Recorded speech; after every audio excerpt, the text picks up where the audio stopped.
শুরু হয়ে গেল মোহনবাগান সুপার জায়ান্টের অনুশীলন। ফ্রেন্ডস, সিনিয়র দলের অনুশীলন শুরু করে দিয়েছেন head coach Jose Molina.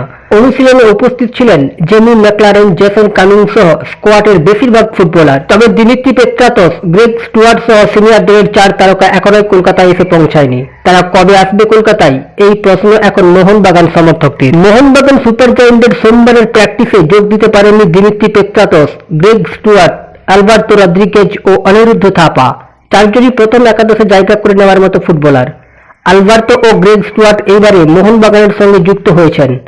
Thapa ভারতীয় ফুটবলের অন্যতম দামি ফুটবলার। আর দিমিত্রি পেত্রাতসকে ইতিমধ্যেই কিংবদন্তির মর্যাদা দিয়েছে মোহনবাগান সমর্থকেরা। ফলত এই 4 জনের কাছে সমর্থকদের প্রত্যাশা যে থাকবে সেটা বলার অপেক্ষা রাখে না। এখন প্রশ্ন, কবে আসতে পারেন এই 4 ফুটবলার?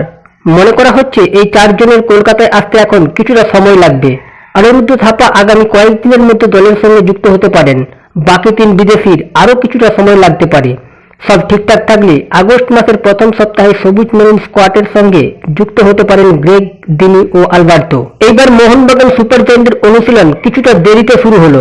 তবে রিজার্ভ দলের ফুটবলারদের নিয়ে দেগি কার্দোজা আগেই প্রস্তুতি শুরু করে দিয়েছিলেন। কলকাতা ফুটবল লিগে বেশ কয়েকটা ম্যাচ খেলেছেন মোহনবাগান। সিনিয়র দলের ফুটবলারদের নিয়ে হোসে মলিনা অনুশীলন শুরু করলেন মোহনবাগান দিবসের দিন থেকেই। বাকি 4 ফুটবলার অনুশীলনে যুক্ত হবার পর পূর্ণ হবে বাগানের বৃত্ত।